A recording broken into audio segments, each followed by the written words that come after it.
The courthouse smelled like old paper and broken promises. I sat on the wooden bench outside courtroom 3B, my fingers trembling as they traced the edges of the divorce papers for the 100th time. The hallway echoed with footsteps. Lawyers in expensive shoes, couples avoiding eye contact, lives unraveling in triplicate. Mine was just another file in the stack. Another marriage dissolved before it ever really began. Sign here, initial here, date here. Marcus hadn't even bothered to show up. 3 years of marriage, and he couldn't spare an hour to watch it officially end. His lawyer, a sharp-faced woman with a designer handbag, had handed me the papers with barely concealed impatience. "Mr. Chen is occupied with important business matters," she'd said, as if I didn't know exactly what that meant, as if I hadn't spent countless nights alone while he worked late with her. I pressed my palm against my stomach. Still flat. Still hiding the secret I'd discovered just 48 hours ago. 2 pink lines that changed everything and nothing all at once. The pregnancy test was buried at the bottom of my purse, wrapped in tissues like contraband. I hadn't told anyone. Couldn't tell anyone. Not when Marcus had made it crystal clear he wanted out. Wanted her.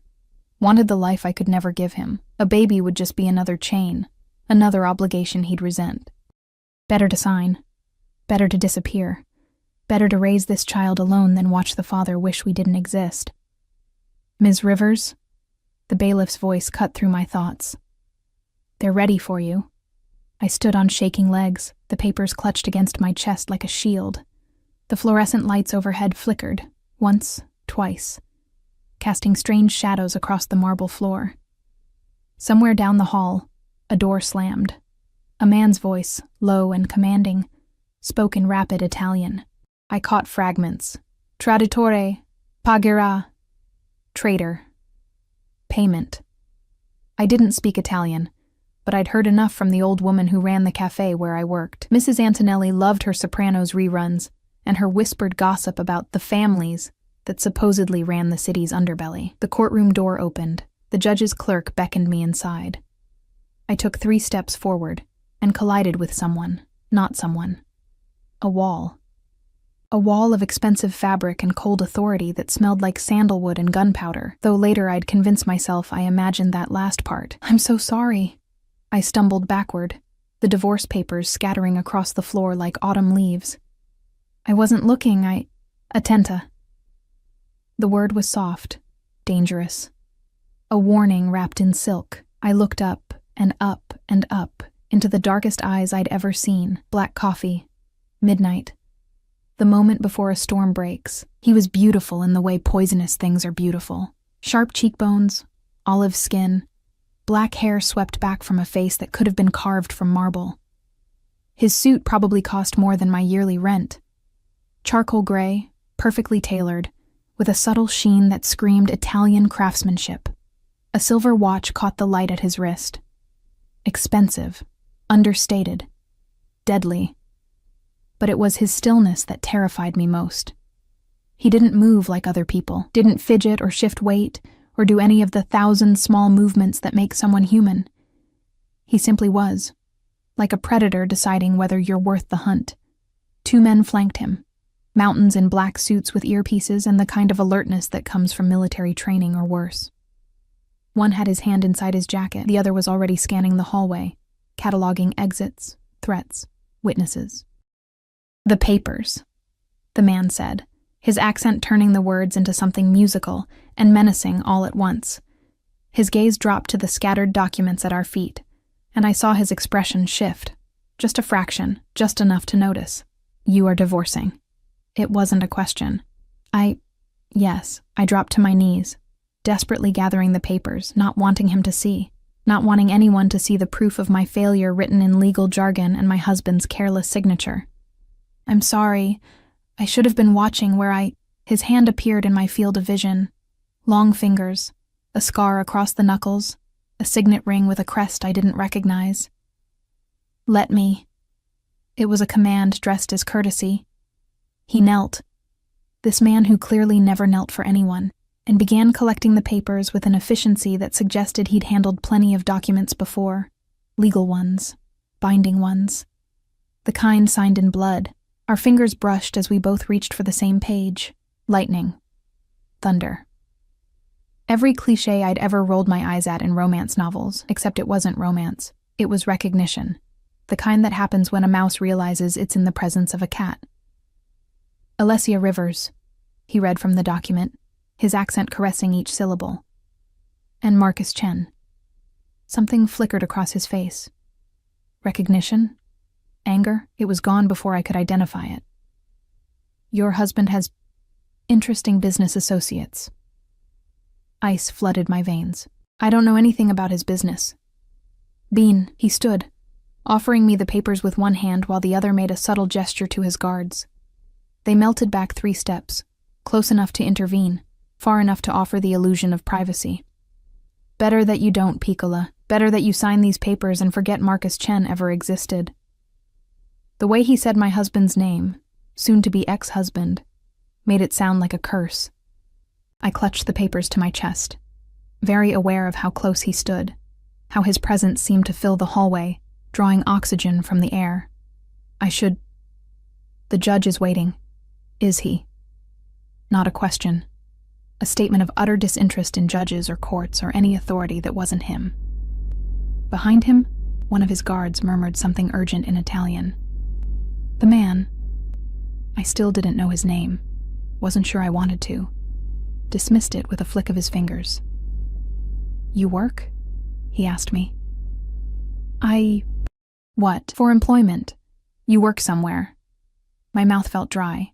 Cafe Antonelli, on 5th and Morrison. I'm a waitress. Why was I telling him this? Why did it feel like signing a different kind of contract? His lips curved, not quite a smile, more like a wolf showing teeth. Antonelli. See, I know this place. Mrs. Antonelli makes excellent cannoli. He reached into his jacket, both guards tensed, hands moving to concealed weapons, and withdrew a business card. Thick cardstock. Embossed lettering I couldn't read in the dim hallway light. If you need anything, Ms. Rivers. Anything at all. He pressed it into my palm, his fingers lingering just a second too long. Call this number. I don't understand. Why would I? Your husband made enemies, Piccola. His eyes held mine, and I saw something there that might have been pity if men like him were capable of such soft emotions. Those enemies may not know you're divorcing, may not care. A phone number. Capisce? I understood. God help me, I understood. He was telling me I was in danger. That Marcus's business matters had painted a target on anyone associated with him, including his soon-to-be ex-wife, Ms. Rivers? The bailiff appeared in the courtroom doorway, impatient now. The judge really is waiting. When I looked back, the man was already walking away, his guards falling into formation around him like satellites orbiting a dark sun. His footsteps echoed down the marble hallway, measured, unhurried, absolutely certain of his place in the world. I stared at the business card, no name, just a phone number in embossed silver, and beneath it, a symbol, a crowned lion holding a sword. My hands were shaking as I walked into the courtroom. The judge droned through the formalities, irreconcilable differences, division of assets, final decree to be issued in 30 days. I signed where indicated, initialed, dated. Became Alessia Rivers again, no hyphen, no Chen. No connection to a man I'd loved and a marriage I'd failed. The whole thing took 12 minutes. I walked out a free woman carrying a secret I couldn't tell, and a business card from a man whose name I didn't know, but whose eyes would haunt me for days. The pregnancy test was still in my purse. The divorce papers were in my bag. And somewhere in this city, Marcus Chen was making the kind of enemies who sent men in expensive suits to courthouse hallways. I should have thrown away the business card. I should have forgotten those midnight eyes and that sandalwood scent. I should have known that some encounters aren't accidents at all. But I didn't know, not yet, that he'd already made his decision about me. That from the moment our fingers touched over scattered divorce papers, I'd become his. A bird in a gilded cage I couldn't see yet. I didn't know that Marcus had stolen from him. I didn't know that vengeance and obsession taste the same. I didn't know that in exactly 4 hours, my entire world would shatter like glass.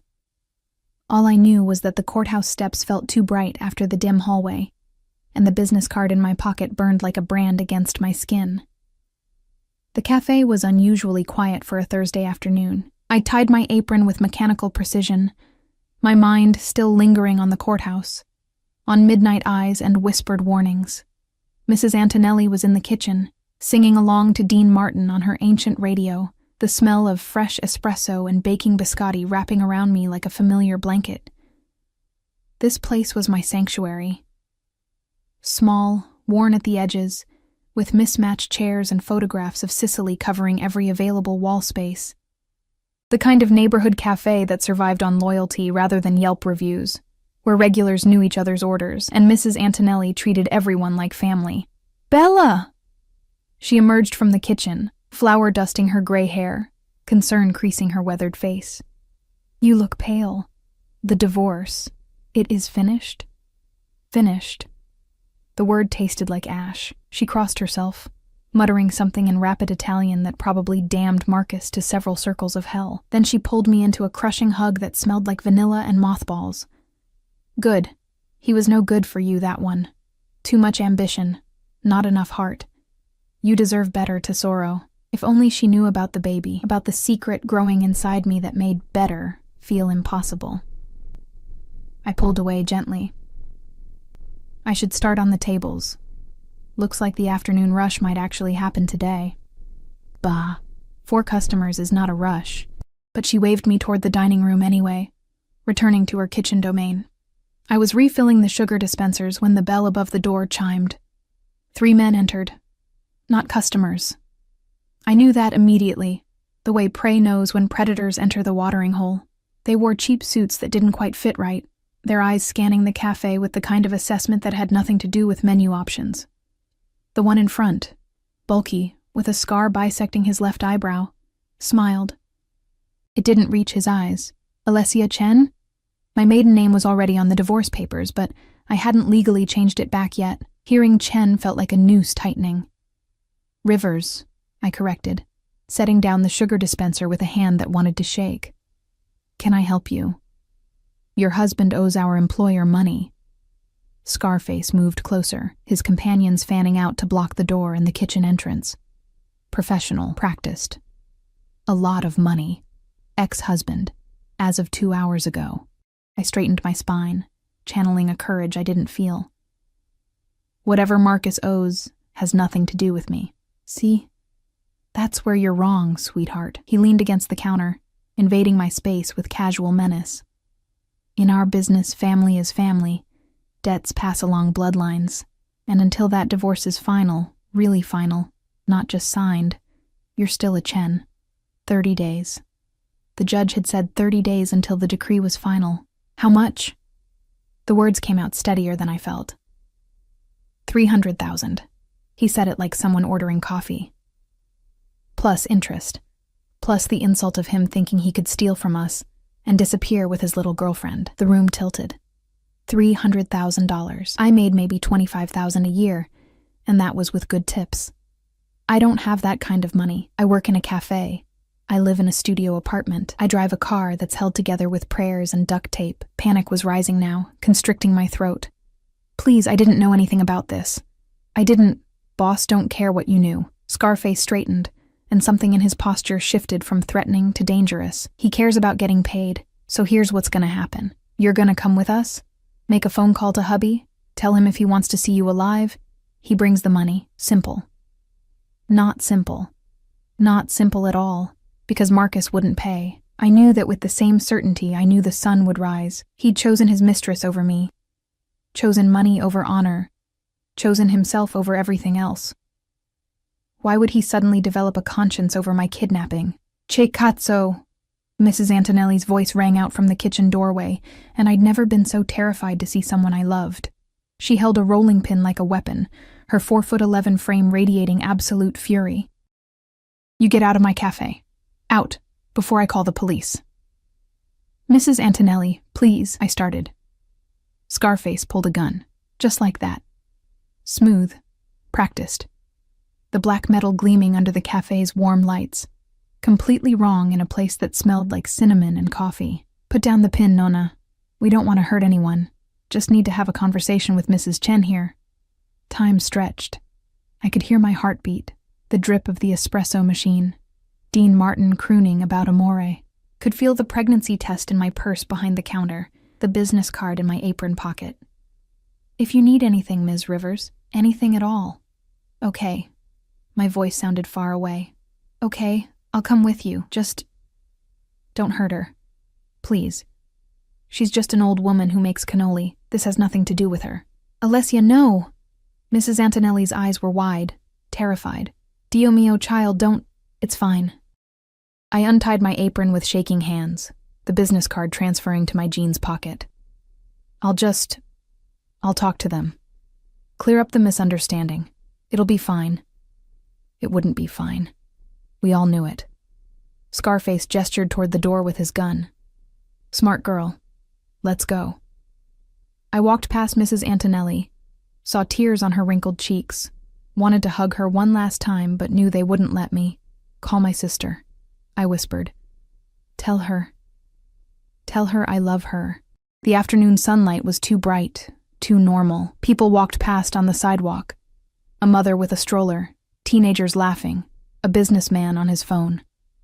None of them noticed the woman being herded into a black SUV with tinted windows. None of them saw the beginning of my nightmare.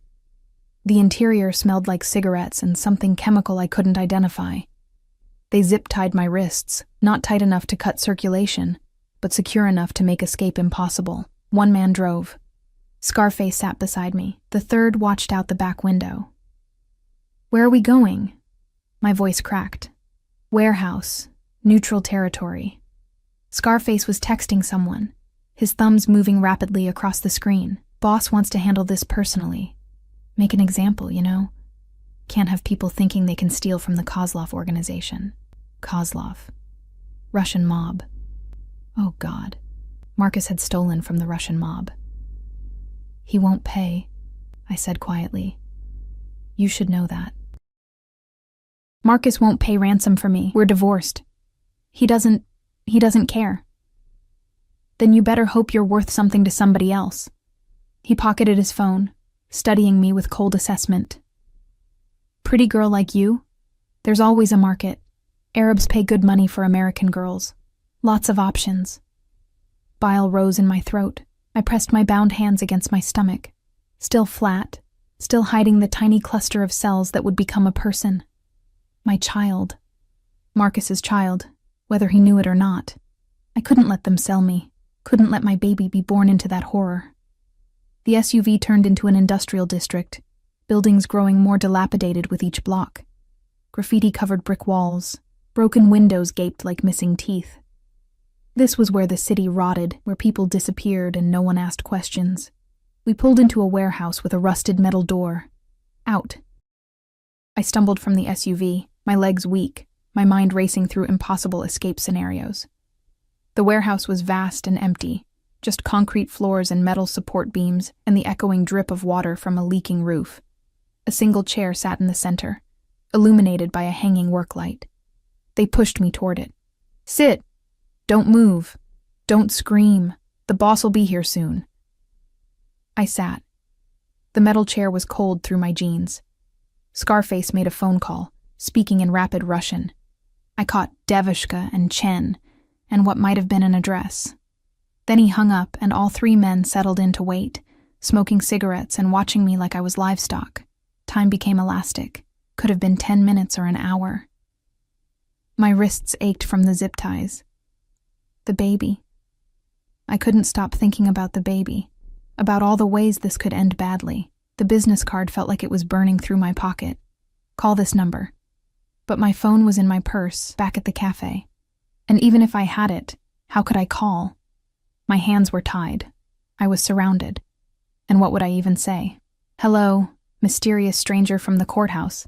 I'm being held hostage by Russians because my ex-husband is an idiot. Can you help? Ridiculous. Except the way he'd said Marcus's name, the recognition in his eyes, the warning about enemies. He'd known. Somehow he'd known this was coming. The warehouse door screeched open. Footsteps echoed across concrete. Multiple sets, military precise. The Russian straightened, suddenly alert, hands moving toward concealed weapons. Bozhe moi, one of them breathed. A man emerged from the shadows at the edge of the light. Not the Kozlov boss, him. The man from the courthouse, still in that perfect charcoal suit, still radiating that terrible calm. His guards flanked him, the same 2 from before, plus 4 others I didn't recognize. An army in designer clothing. His eyes found mine across the warehouse, and something passed between us. Recognition. Confirmation. Possession. Gentleman. His voice carried easily in the vast space, that Italian accent turning English into music. You have something that belongs to me. Scarface stepped forward, confused. This is Kozlov business, signore. The girl is Chen's wife. We have claim... No. The word cracked like a whip. The girl is mine, and you made a grave mistake touching what is mine. I couldn't breathe, couldn't process. Mine? I didn't belong to anyone, least of all this dangerous stranger who... With respect, Mr. Russo. Scarface actually sounded nervous now, and that name, Russo, detonated in my mind like a bomb. Everyone in the city knew the Russo family. Everyone feared them. They made the Russians look like amateurs. We didn't know. Chen never mentioned any Russo protection. We thought she was clean. Chen didn't know. Russo. Dante Russo. My mind supplied, because even people who didn't follow mob business knew that name. Moved closer, and his guards moved with him like a synchronized machine. Because I just decided today, this morning, in a courthouse hallway. Capiche? He was lying. Had to be lying. We'd met for 30 seconds, scattered some papers, exchanged maybe 10 sentences, except his eyes said otherwise. His eyes said he'd decided the moment he touched my hand, seen my divorce papers, recognized Marcus's name. His eyes said I'd been his from the beginning, and I just hadn't known it yet. The girl for Chen's debt, one of the other Russians tried. We can negotiate. There is no negotiation. Dante's hand moved, just slightly, just enough, and 8 guns materialized from his guards, all pointed at the 3 Russians. You release her, now. And you tell Kozlov that Marcus Chen is mine to deal with. His debt is paid, by me. Capito? 300,000 will be in Kozlov's account within the hour, plus an additional 200 for the insult of touching my property. He said it so casually, like $500,000 was pocket change. Now, untie her. Scarface looked at his companions, at the guns, at Dante Russo's utterly calm face. Whatever he saw there made the decision. He approached me with a knife. I flinched, couldn't help it, and saw Dante's expression darken to something murderous. Carefully, he said softly. If you harm one hair on her head, I will personally remove every bone in your body. Slowly, the knife sliced through the zip ties. Blood rushed back into my hands, bringing pins and needles and relief. Come here, Piccola. Dante extended his hand, not a request. Never a request with him. I stood on shaking legs, walked across concrete that seemed to stretch forever. Took his hand, warm, steady, branded with that same electric recognition from the courthouse. He pulled me behind him, positioning his body between me and the Russians. One of his guards immediately draped a jacket over my shoulders, expensive cashmere that smelled like sandalwood and safety. If Kozlov has a problem with this arrangement, Dante said, already turning toward the door, he knows where to find me, but tell him to think carefully before he acts. The Russos have been patient with his expansion into our territory. That patience has limits. He walked me out of the warehouse, his hand never leaving mine, his guards forming a protective circle. The sunlight outside felt surreal, too normal after the darkness inside. A different SUV waited, this one black and gleaming, clearly armored, clearly expensive. The door opened like a mouth. Get in, Piccola. His voice was gentle now, coaxing. You're safe. I promise you, you're safe now. I should have run. Should have screamed for help, flagged down a car, done something other than climb into that SUV with a Mafia Boss and his private army. But my hands were still shaking from the zip ties. My mind was still reeling from guns and threats and the casual discussion of selling me. And his hand was so steady, his presence so utterly certain. I got in. He slid in beside me, and the door closed with a pneumatic hiss that sounded like fate sealing. "Take us home," he told the driver. Then to me, "You need a doctor. Someone to check you over, make sure you're not injured." "I'm fine." My voice sounded distant, shocky. They just tied my hands. Nevertheless, he was examining my wrists, his touch surprisingly gentle for someone who'd just threatened to remove bones. "You will see my personal physician, and then we will talk about Marcus Chen and the many ways he has earned his death." The SUV pulled away from the warehouse, from my brief captivity, from the last moment my life was remotely normal. I should have asked where we were going. Should have demanded to be taken home, or to the police, or literally anywhere but home with Dante Russo. But the business card was still in my pocket. The pregnancy test was somewhere back at the cafe. And I had the terrible, sinking feeling that I'd just traded one kind of prison for another. Only this cage was gilded. And the man who owned it was far more dangerous than Russians with guns. "Why?" I finally whispered. "Why did you pay my debt? Why did you claim I was yours? You don't even know me." He looked at me then. Really looked, those midnight eyes seeing things I wanted to hide. "Don't I?" His thumb traced my pulse point, feeling the rabbit-fast beat of my heart. "Your husband stole from me, Piccola. $5 million. And when I find him, and I will find him, I will take everything he values. His money, his life, his freedom." He leaned closer, until I could feel his breath against my cheek. "But you, I'm keeping." Dante Russo's home wasn't a home. It was a fortress disguised as a palazzo. The SUV wound through increasingly exclusive neighborhoods, past mansions with iron gates and security cameras, until we reached an estate that made the others look modest. Stone walls topped with elegant spikes. Guards at the entrance who checked the vehicle's undercarriage with mirrors before waving us through. Manicured gardens that probably required a full-time staff. The house itself was 3 stories of Italian Renaissance architecture, all honey-colored stone and arched windows, with a fountain in the circular driveway depicting some mythological scene I didn't recognize. Wealth whispered from every corner. The kind that spanned generations rather than lottery wins. I pressed my hand against my stomach, a nervous habit I'd developed since seeing those 2 pink lines. This world, this gilded, dangerous world, was so far removed from my studio apartment with its peeling linoleum and temperamental heating. Where are we? Though I already knew, already understood. Home. Dante helped me from the SUV with the same careful courtesy he'd shown since the warehouse, as if I were made of glass. My home, where you will stay until I'm certain you're safe. I can't just stay in a stranger's house. We are not strangers, Piccola. He guided me toward the entrance, his hand on the small of my back, possessive, claiming. We became something more the moment you touched my hand, the moment I decided you were worth keeping. A woman waited at the door, mid-50s, steel gray hair pulled into a neat bun, wearing a black dress that screamed housekeeper, but with an air of authority that suggested she ran this palace with an iron fist. Mr. Russo. She nodded crisply, then her gaze moved to me. Something softened in her expression. And our guest. Si, Alessia, this is Signora Marta. She manages the household. He switched to rapid Italian and I caught fragments. Camera, medico, protezione. Room, doctor, protection. Marta responded in kind, her eyes never leaving me with what might have been sympathy or pity. Hard to tell which was worse. The interior was somehow more overwhelming than the exterior.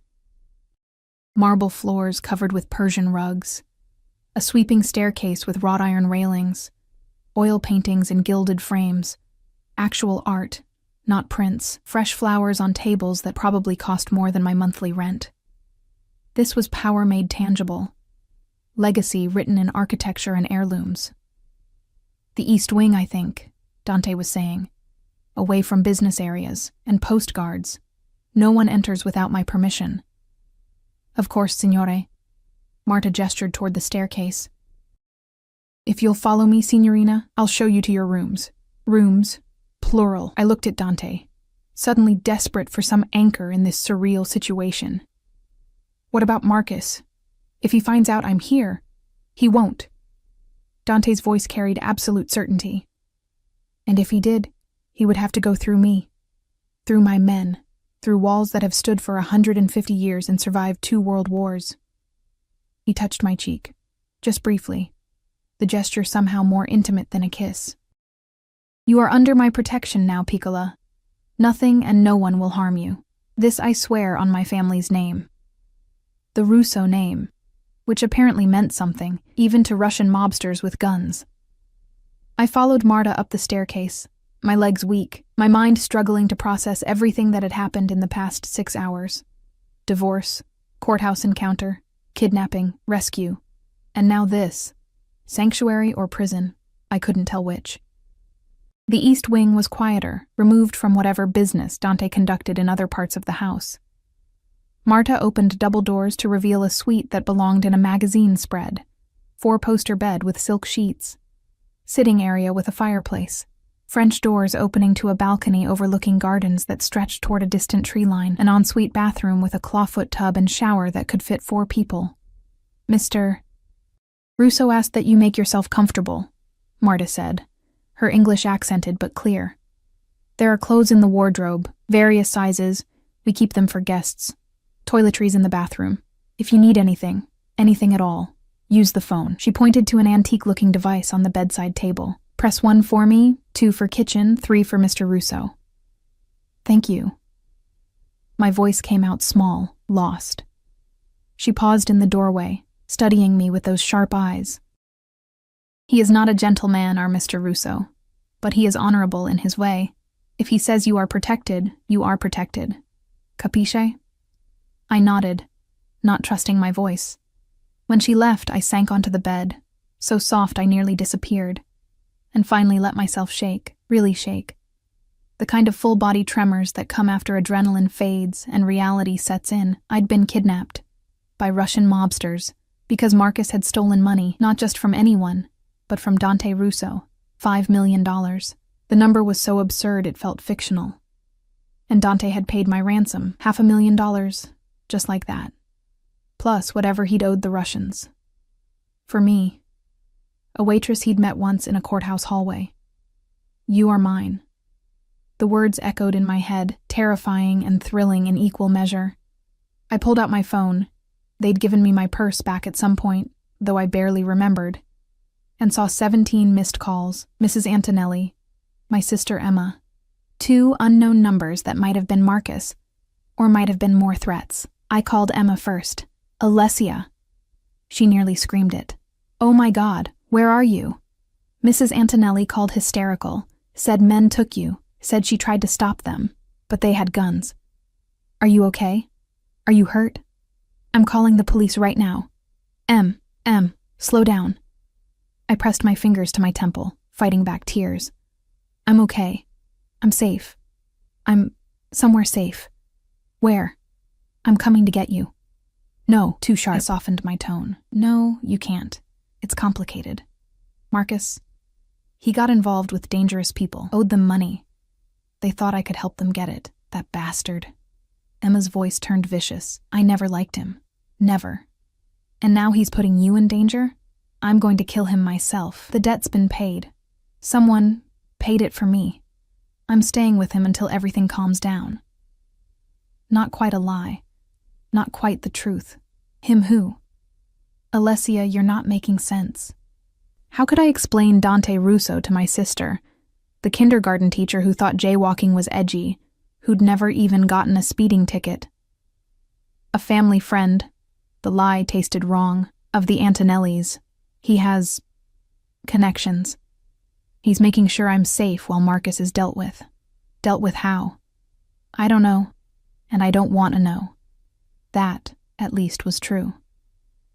Em, I need you to do something for me. Go to my apartment. In the bathroom, under the sink, there's something I need you to get. The pregnancy test. I couldn't leave it there for landlords or police or whoever might search my place. What is it? Just a personal item. Please. And don't look at it. Just bring it to me. I'll text you an address where we can meet. A lie. I had no idea if Dante would let me leave, even to meet my sister. Alessia, you're scaring me. I'm scared too, I whispered. But I'm safe. That's what matters. Just give me a few days to figure this out, okay? We talked for a few more minutes before she reluctantly agreed. When I hung up, I felt more alone than ever. A soft knock interrupted my spiraling thoughts. Signorina? Marta's voice. Dr. Castellano is here. The doctor was a small, neat man with wire-rimmed glasses and the gentle manner of someone used to dealing with trauma victims. He examined me thoroughly, checking my wrists, my vitals, asking questions about pain or dizziness or nausea. That last one made me freeze. Nausea? He repeated, noticing my reaction. You have been experiencing this? Morning sickness. Probably just stress. I see. His expression remained professionally neutral. And when was your last menstrual period? My throat closed. 6 weeks ago, maybe 7. Would you like me to confirm pregnancy? With your permission, of course. I wanted to say no. Wanted to keep the secret a little longer, in this strange liminal space where only I knew. But the doctor was already here, already trusted by Dante. And eventually, everyone would know anyway. Yes, I whispered. Please. The test was quick, clinical. The opposite of the panic-stricken home test I'd taken 2 days ago in my bathroom at 3 a.m. Congratulations, Ms. Rivers. Dr. Castellano smiled gently. You are indeed pregnant. Approximately 7 weeks, based on your dates. I can schedule you for a proper ultrasound if you'd like. The world tilted. Hearing it confirmed by a medical professional made it real in a way the pink lines hadn't. I was going to have a baby, Marcus's baby, while hiding in a Mafia Boss's mansion because my ex-husband had stolen $5 million. Does Mr. Russo need to know? I asked quietly. The doctor paused, choosing his words carefully. My oath requires me to keep patient information confidential unless there is imminent danger. But Ms. Rivers, Mr. Russo values honesty. And he protects what he considers his. If you are carrying a child, he will want to ensure both of you receive the best care. It's not his baby. No. He packed away his equipment, but you are his guest, under his protection. That makes the child his concern, whether biologically related or not. I strongly suggest you tell him yourself, before he discovers it another way. After he left, I stood on the balcony, breathing in air that smelled like jasmine and money. The gardens stretched endlessly, beautiful and imprisoning all at once. My hand found my stomach again. I don't know what I'm doing, I told the tiny cluster of cells. I don't know how to keep us safe, or what comes next, or if your father even deserves to know about you. The French doors opened behind me. I didn't have to turn to know it was him. Could feel his presence like a change in air pressure. The doctor says you are healthy. Dante joined me at the railing, maintaining a careful distance, but that you should rest. You have experienced significant trauma today. Every day with Marcus was trauma, I said without thinking. Today was just more obvious. He was quiet for a moment, and I felt his gaze on my profile. Studying, calculating. Why did you marry him? The question surprised me. Love. Or what I thought was love. He was charming, ambitious. Said he wanted to build a life together. I laughed bitterly. Turns out he just wanted someone to come home to while he built a life with someone else. Stupido. The word was soft, but vicious. To have you and choose another. To have loyalty and choose betrayal. His hand covered mine on the railing. I do not make such mistakes, Piccola. When I choose something, I keep it. There it was again. That possessive certainty that should terrify me but instead felt like the only solid thing in a shifting world. You don't know me, I protested weakly. You don't know if I'm worth keeping. I know you signed divorce papers rather than cling to a man who did not deserve you. His thumb traced circles on my knuckles. I know you apologized for bumping into me when most people cannot meet my eyes. I know you tried to protect that old woman in the cafe, even knowing it was futile. I know you are brave and kind and utterly wasted on men who cannot see your value. My breath caught. That's not knowing me. That's observing me. See. He turned me to face him, his hands framing my face with unexpected gentleness. "And I will observe everything about you, Piccola. Learn every thought, every fear, every dream you have hidden away. I will know you better than you know yourself. And when I am done, you will understand why I chose to keep you. I'm not a possession. No." His eyes burned into mine. "You are so much more than that. You are the rarest thing in my world. Something pure. Something uncorrupted by the violence and greed that surrounds me, and I will do whatever necessary to keep you that way. Even if I want to leave." His jaw tightened. "You do not want to leave. Not yet. You are frightened and overwhelmed, see, but you are also curious, also drawn to me, the same way I am drawn to you." His thumb brushed my lower lip. "Deny it if you wish. Lie to yourself. But your body knows the truth, and God help me. He was right." My heart raced when he touched me. My skin warmed under his gaze. Every instinct screamed danger, but beneath that was something darker. Something that wanted to lean into his strength, let him shoulder the weight of protecting me. Something that whispered, "Surrender." "I should tell you something," I heard myself say. About me. About my situation." Interest sharpened his expression. "Tell me." The words caught in my throat. How did I tell a mafia boss, a man who'd just claimed ownership of me, that I was carrying another man's child, that the debt he'd paid, the woman he'd chosen to keep, came with complications he couldn't have anticipated? A phone rang, harsh and insistent. Dante pulled back, frustration flashing across his face. He checked the screen, and something shifted in his expression. "I must take this. Business that cannot wait." He touched my cheek one last time. "Rest, Piccola. We will talk more at dinner, and you will tell me whatever weighs so heavily on your mind." He left, and I sagged against the railing, heart pounding. Dinner.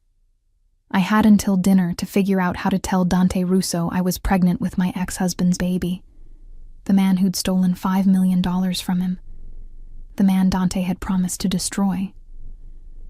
I pressed both hands to my stomach, as if I could protect this tiny secret just a little bit longer. But secrets in this house, in this life, felt impossible to keep, and when Dante discovered the truth, I had no idea if his protection would extend to a child fathered by his enemy, or if I'd just doomed us both. Dinner was served in a dining room that could seat 20 but held only 2.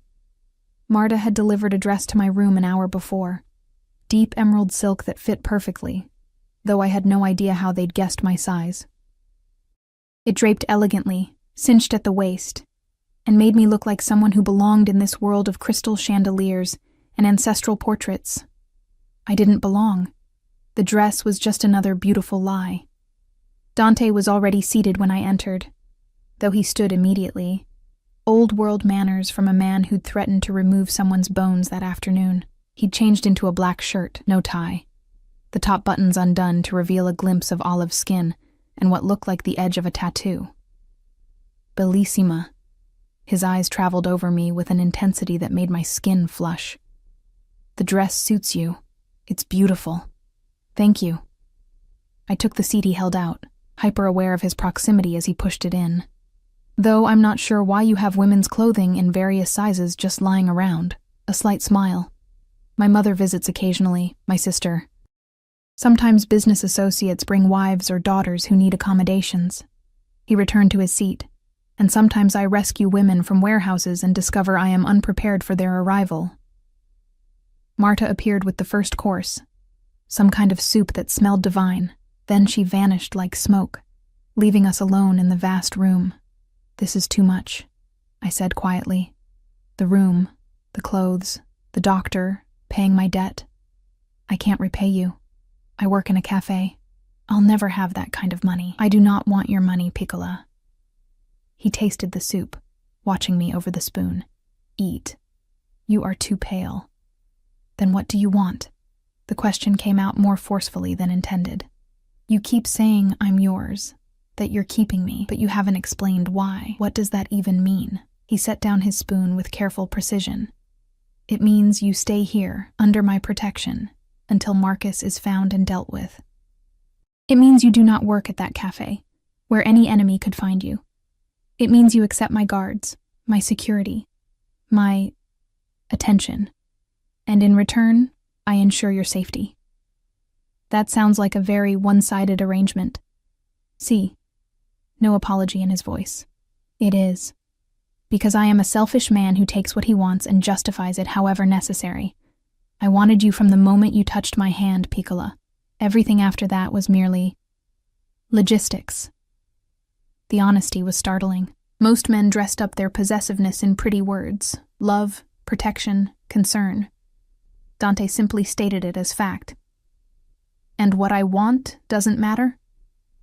What you want matters very much. He leaned forward, intense. Which is why I have not locked you in that beautiful room, though the thought crossed my mind. Why I ask rather than command. Why I let you keep your phone, your contact with the outside world, when every instinct tells me to cut those ties. How generous. The sarcasm tasted bitter. It is, actually. For a man like me. No humor in his expression now. I have taken countries' worth of territory with less negotiation, ended lives with less hesitation. But you? You, I am trying to keep intact. Whole. Because breaking you would defeat the purpose. And what is the purpose? His eyes burned. To keep something good in a world of rot. To possess something pure before it becomes corrupted. To have one thing, just one, that is mine not through violence or fear, but through— He paused, searching for words. Through choice. Eventually.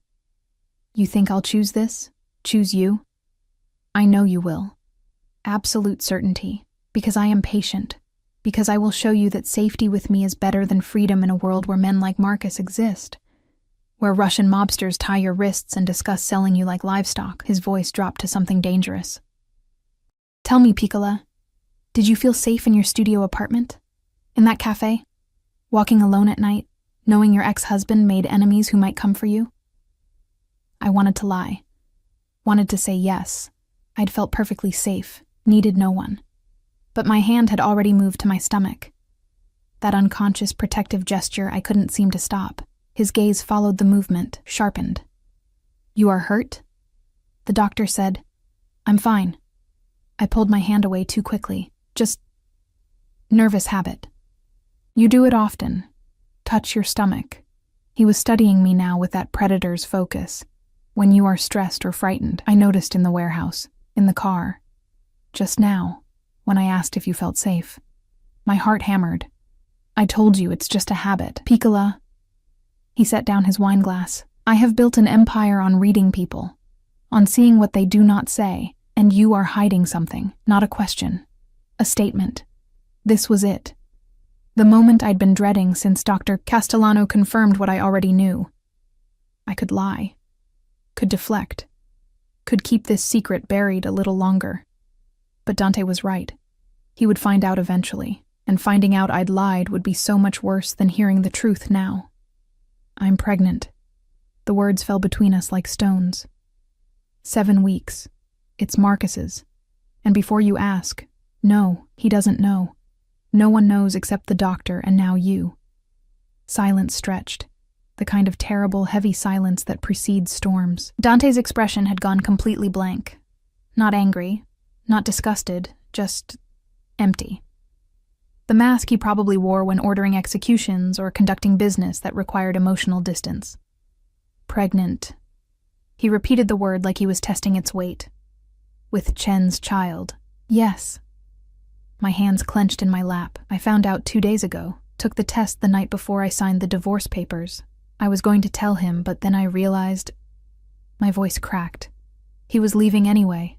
For her. A baby would just be another obligation he didn't want. So you hid it. So I hid it, I confirmed. Signed the papers. Decided to raise the baby alone. It's not ideal, but I have my sister, and Mrs. Antonelli, and I'd figure it out somehow. I met his eyes, refusing to look away. And then you paid $500,000 for me. Brought me to your fortress, claimed I was yours. So now I'm telling you, you didn't just acquire me. You acquired a pregnant woman carrying your enemy's child. And if that changes things, if you want me to leave— No. The word cracked like a whip. He stood abruptly, the chair scraping against marble. "You do not leave. Not now, not ever." He circled the table with that predatory grace. Stopping beside my chair, I had to tilt my head back to meet his eyes. "Stand up." My legs obeyed before my brain caught up. His hands framed my face, tilting it up to his. "You carry a child. Chen's child, see, but also yours. Part of you. And that makes the baby mine as well, capiche?" "That doesn't make sense." "It makes perfect sense." His thumb stroked my cheekbones with unexpected gentleness. "You are mine, Piccola. Therefore everything about you is mine. Your safety, your future, your child. All of it falls under my protection now. You can't just claim someone else's baby. Watch me." No arrogance in the statement, just fact. "Marcus Chen forfeited all rights the moment he betrayed you, the moment he stole from me, the moment he made you vulnerable to men who would have hurt you and the child you carry." His voice dropped to something almost tender.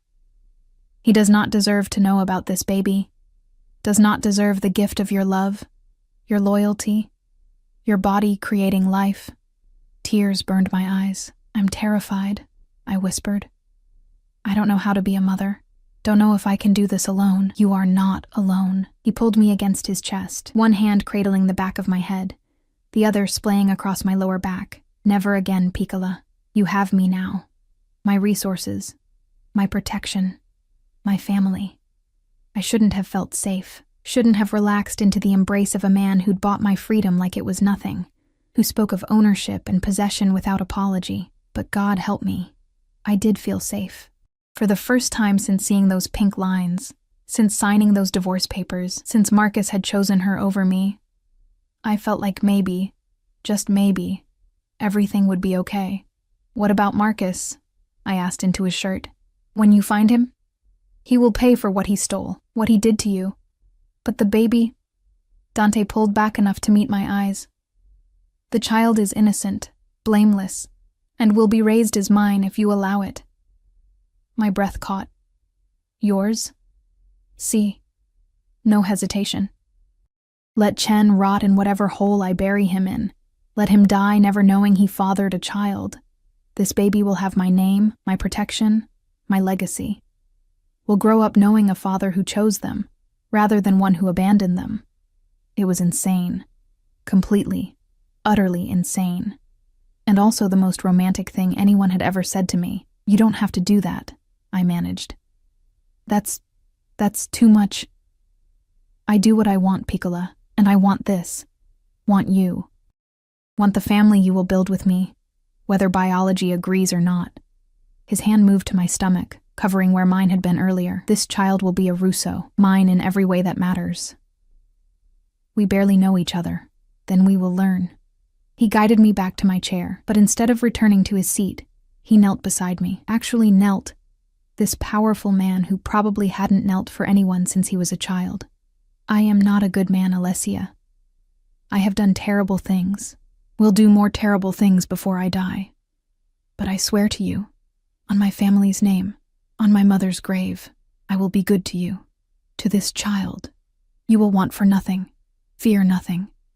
And anyone who threatens you will learn why the Russo name carries weight in this city." I believed him. That was the terrifying part. I absolutely believed every word. "I need time," I said quietly, "to process all of this. The pregnancy, Marcus, you, everything. It's too much too fast. You have time." He stood, pressed a kiss to my forehead that felt like a brand. "All the time you need, but you take it here, under my roof, where I can keep you safe." We finished dinner in strange silence. Not uncomfortable, but charged with everything unsaid. He asked about the baby, about how I was feeling, if I'd experienced morning sickness or fatigue. Practical questions that felt surreal coming from a mafia boss. After dinner, he walked me back to my room, his hand on the small of my back the entire way. "Sleep well, Piccola." He paused at my door. "If you need anything at all, use the phone. I will come, even at 3 a.m, especially at 3 a.m. A slight smile. "Those are the hours when fear speaks loudest, when you most need to know you are not alone." He left before I could respond, disappearing down the hallway with that silent, predatory grace. I closed the door and leaned against it, my emotions a tangled mess. This morning, I'd been Alessia Chen, soon-to-be divorced waitress with a secret pregnancy and no prospects. Tonight, I was Alessia Rivers, protected by one of the most dangerous men in the city, carrying a child he'd claimed as his own, despite no biological connection. My phone buzzed. Emma, got the thing from your apartment. Meet tomorrow? Coffee shop on 5th? I stared at the text. The thing was the pregnancy test, evidence of my secret, now in my sister's possession. Should I tell her about Dante? About where I was really staying? Another text. Also, Marcus called me, looking for you, sounded desperate. Said to tell you he's sorry, needs to talk. I told him to go to hell. Was that okay? Marcus was looking for me, probably because Dante's people were looking for him, and he'd figured out I was somehow involved. Too late. Whatever he wanted to say, whatever apologies he'd crafted, they meant nothing now. I texted back, can't do coffee tomorrow, still lying low. Can you mail the thing to me? I'll send an address. Would Dante let me receive mail, or would that compromise security somehow? I called the number for him, 3 on the bedside phone. He answered on the first ring. What is wrong? Nothing's wrong. My sister has something I need, a personal item. Can she mail it here? Or would that be a security risk? A pause. What item? The pregnancy test, the one I took before the courthouse. I asked her to get it from my apartment. I could hear him moving, a door closing. Yes, she can mail it. But Piccola, why do you need the test? The doctor confirmed. I know. I want to keep it. First evidence of the baby, you know, something to show them someday. The silence on the other end felt warm somehow. You will be a good mother. I hope so. I know so. Rustling sounds like he was settling into a chair. Give your sister this address. I will inform security to expect a package. And Alessia? Yes? Thank you for trusting me with this. With the baby. I know it is not easy. After we hung up, I lay in the enormous bed, staring at the ceiling. 3 days ago, my biggest worry was whether I could afford prenatal vitamins on a waitress salary. Now, I was living in a mansion, protected by armed guards, while a mafia boss who'd known me for less than 12 hours promised to raise my child as his own. My hand found my stomach again. I don't know if I'm making the right choice, I whispered to the tiny life inside me, but for the first time in a long time, I feel like maybe someone actually wants us. Both of us.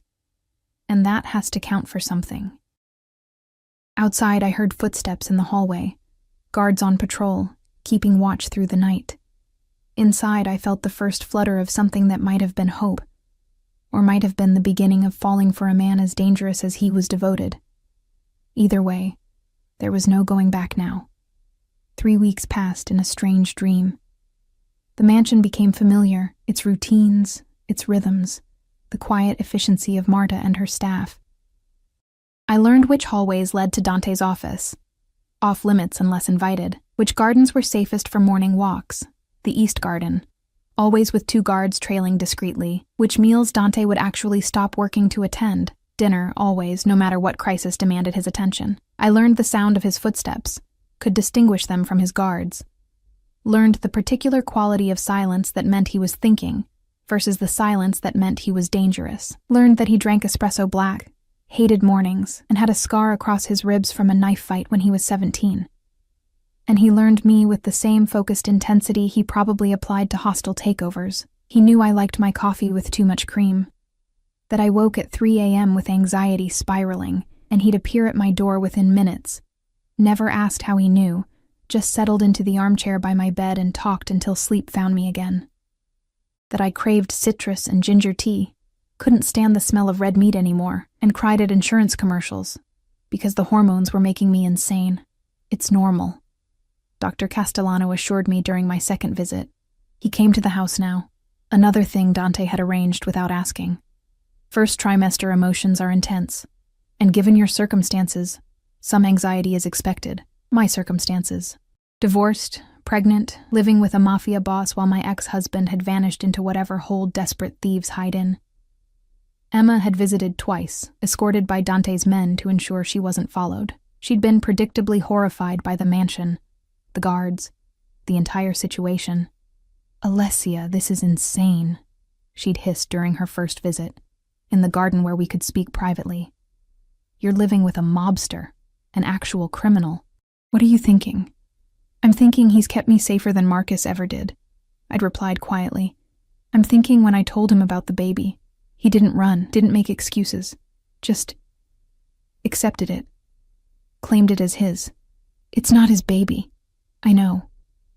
I'd pressed my hand to my stomach, 12 weeks now, just starting to show a slight curve. "But he doesn't care.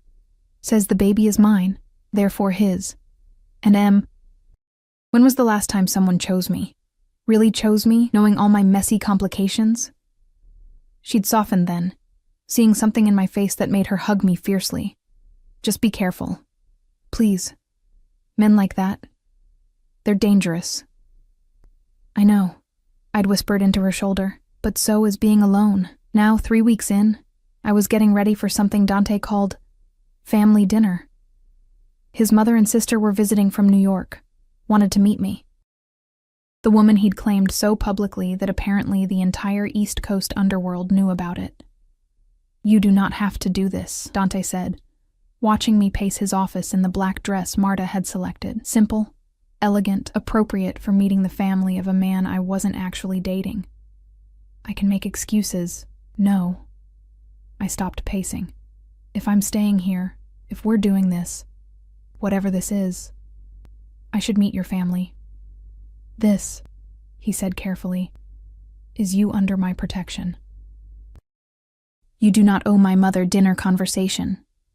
But we both knew it was more than that now. The casual touches, his hand on my back, my shoulder, once brushing hair from my face. The way he sought me out between meetings, as if checking I was still real. The night I'd had cramps. Normal, the doctor said, but terrifying. And he'd stayed with me until dawn. His hand on my stomach like he could will the baby to be okay through sheer force of presence. We hadn't kissed. Hadn't crossed that line. But the line was getting thinner every day. "Your mother knows about the baby?" I asked. "See."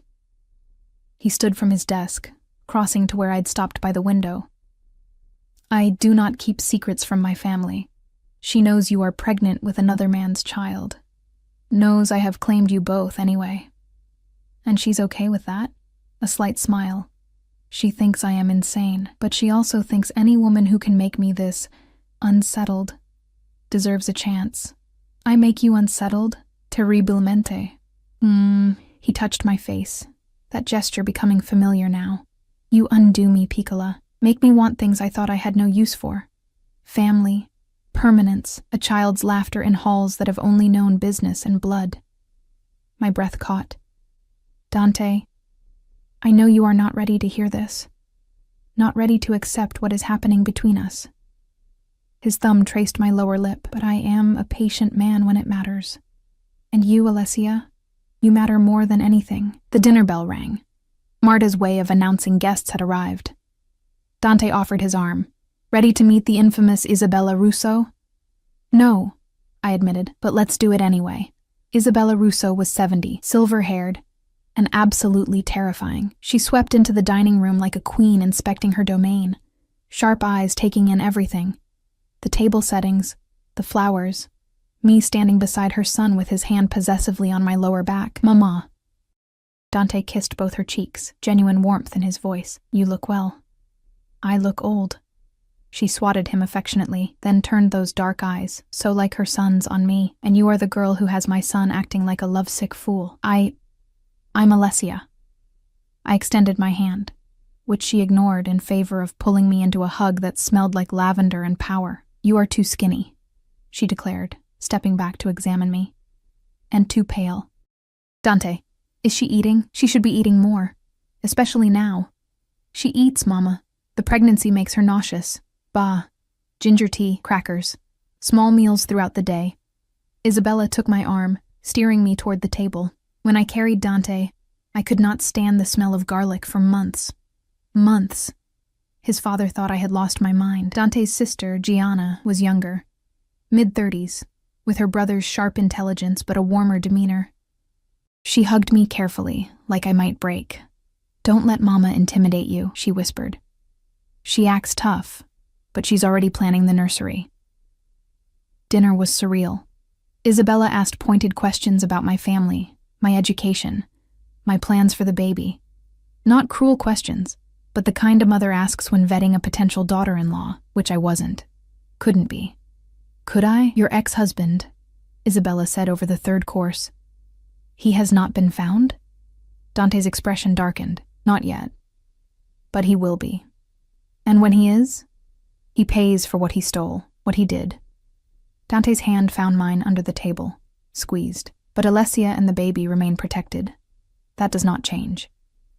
Isabella studied us both with those shrewd eyes. "You care for my son?" The question caught me off guard. We barely know each other. That is not what I asked. I looked at Dante, at the man who'd paid my ransom, claimed my child, made me feel safer than I'd ever felt, who checked on me at 3 a.m. and brought me ginger tea without being asked, and looked at me like I was something precious. "Yes," I admitted quietly. "I care for him. More than is probably smart." "Ben," Isabella nodded, satisfied. "Smart is overrated. Love is what matters. And whether you know it yet or not, Kara, you are falling in love with my son." "Mama," Dante started. "Zito." She waved him silent. "I did not raise a fool, and she is not a fool either. You think I cannot see the way you look at her? The way she softens when you touch her? I may be old, but I am not blind." Gianna was trying not to laugh. "Mama, maybe let them figure it out themselves." "Figure it out? They are already figured out. They just have not admitted it yet." Isabella turned back to me. "He will be a good father. Overprotective, see. Probably insufferable, but good. And any child raised with Russo love will want for nothing." Tears burned my eyes. Hormones again, or maybe just the overwhelming relief of being accepted, of someone looking at my complicated situation and not seeing a problem, but a family. After dinner, we moved to a sitting room where Gianna showed me photos of Dante as a child, gap-toothed and serious even then, always standing protectively in front of his younger sister.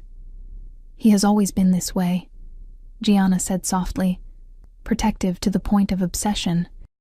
When our father died, Dante was only 22, but he stepped into the role like he was born to it, took care of everything, everyone, including me," Isabella added from her chair. "Even when I insisted I did not need taking care of." She smiled at her son. "He cannot help himself. It is in his blood to protect what is his." "I am not a thing to be owned," I said, "but without heat." "No," Dante agreed, settling beside me on the sofa. "You are something far more valuable. You are chosen." The evening wound down eventually. Isabella hugged me goodbye with promises to visit again soon, to help with the baby when it came. Gianna pressed her phone number into my hand. "Call me anytime," she said, "even just to talk. Being alone in this world," she gestured to the mansion, the guards, the beautiful prison, "can be isolating. You need friends who understand." When they left, the house felt too quiet. Dante walked me to my room, as had become his habit. But tonight I didn't want to be alone. Didn't want to lie in that enormous bed thinking about everything that had changed. "Stay," I said at my door. "Just for a while. Please." Something shifted in his expression. "Alessia, I'm not asking for anything except company. I just don't want to be alone tonight." He followed me inside, settling into the armchair while I curled up on the bed. We talked about nothing and everything. His childhood, my sister, the baby's future. He told me about his father, who'd built the Russo empire from nothing. I told him about my mother, who died when I was young, leaving Emma and me to raise each other. "You are stronger than you think," he said quietly. "Losing your mother, surviving Marcus, facing motherhood alone, that takes courage. I'm not alone anymore. No." He moved to the bed, sitting on the edge. "You are not. You will never be alone again, Piccola. I swear it."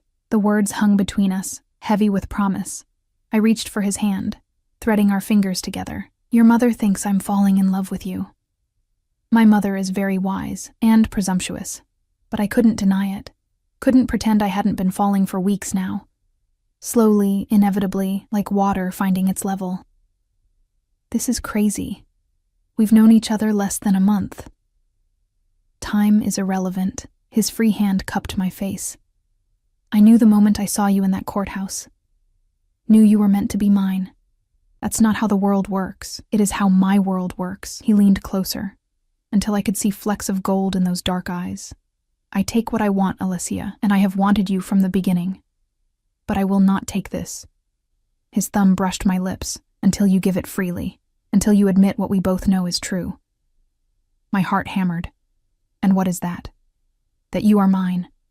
That this baby is mine. That you do not want to leave this cage I have built for you, because you have realized something important. What? That some cages are not prisons. His forehead touched mine. Some are sanctuaries, and you, Piccola, are finally safe enough to stop running. He was right. God help me, he was right. I'd spent 3 years running, from Marcus's indifference, from my own inadequacy, from the fear that I'd never be enough.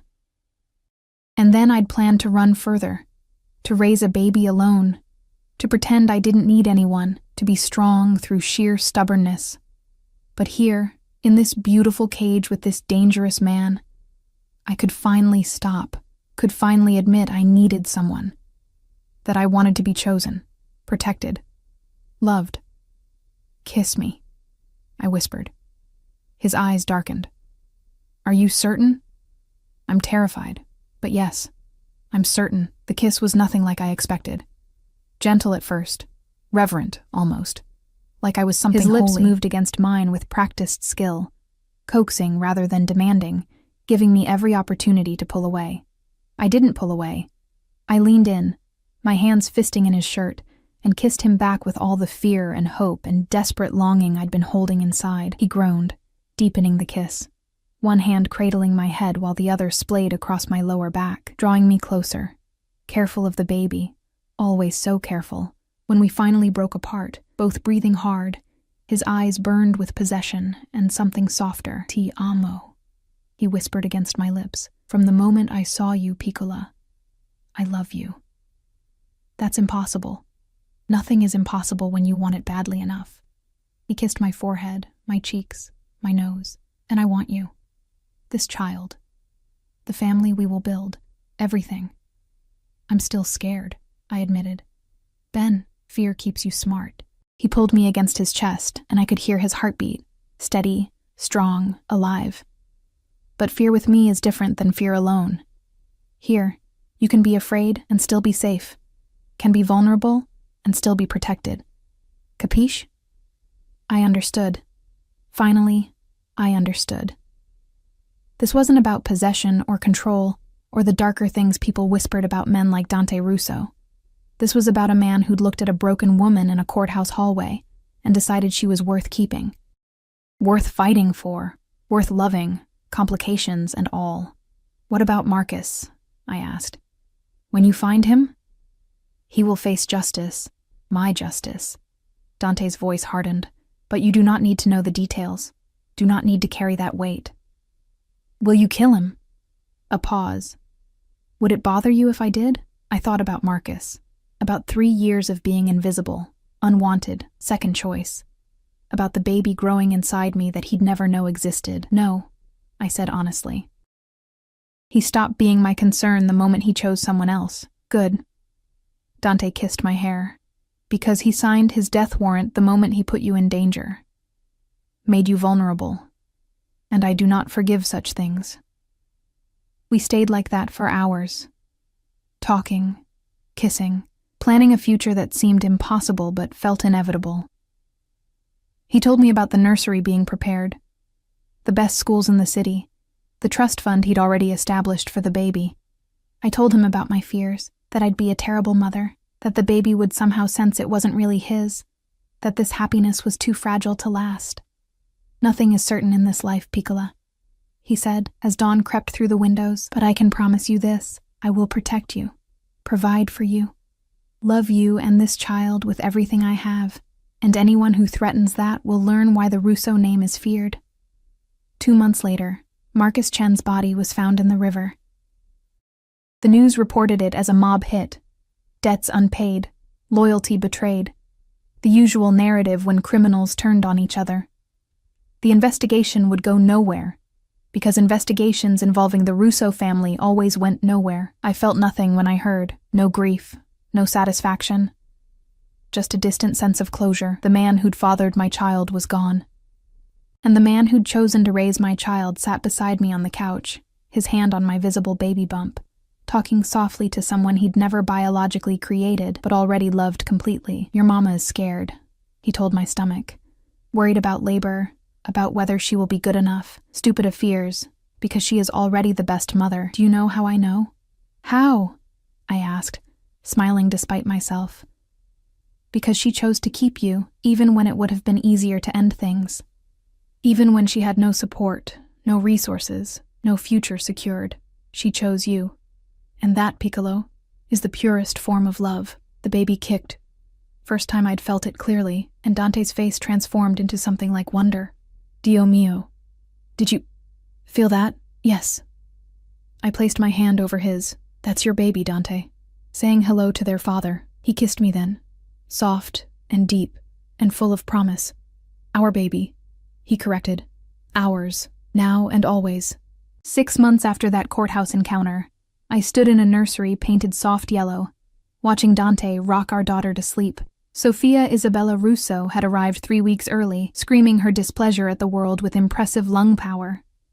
She had Marcus's dark hair and my green eyes, but when she looked at Dante, she smiled. A toothless, milk-drunk smile that made this dangerous man melt completely. "She has you wrapped around her tiny finger," I teased from the doorway. "See?" No shame in his voice, and I am perfectly content with this arrangement. He transferred her carefully to the crib, tucking the blanket around her with practiced ease. "Sleep, Principessa. Your mama and I will be right outside." In the hallway, he pulled me into his arms, and I relaxed into his familiar strength. "Are you happy?" he asked quietly. I thought about the question, about everything I'd lost and everything I'd gained, about the life I'd planned versus the life I was living. "I'm terrified," I admitted. "Of motherhood, of this world you live in, of something happening to you or Sophia or this fragile happiness we've built." "That is not an answer, Piccola. But yes." I looked up at him. This man who'd claimed me in a warehouse, protected me in his fortress, loved me despite every logical reason not to. "I'm happy. Improbably, impossibly happy." "Ben." He kissed my forehead. "Because you are mine, Alessia Russo. You and Sophia both. And I protect what is mine with everything I am. Russo." I'd taken his name last month, a quiet courthouse ceremony. Nothing like my first wedding. Just Dante, me, Emma, Isabella, and Gianna, a judge who didn't ask questions and didn't care about the timeline. Alessia Russo. The name of a woman who'd learned that sometimes safety looks like danger, that protection can feel like possession, that the most dangerous men can also be the most devoted fathers, that love doesn't follow rules or timelines or logic. It just is. "Take me to bed," I whispered against his chest. "I want to fall asleep in your arms. Sempre," he promised. "Always. For the rest of our lives, Piccola, you will never sleep alone again." And he kept that promise. Every night for the rest of our lives, I fell asleep in the arms of a man who'd seen me at my most broken and decided I was worth keeping, who'd claimed another man's child as his own without hesitation, who'd built a fortress around our family and dared the world to threaten it. Some would call it a cage. I called it home. And in the end, that made all the difference.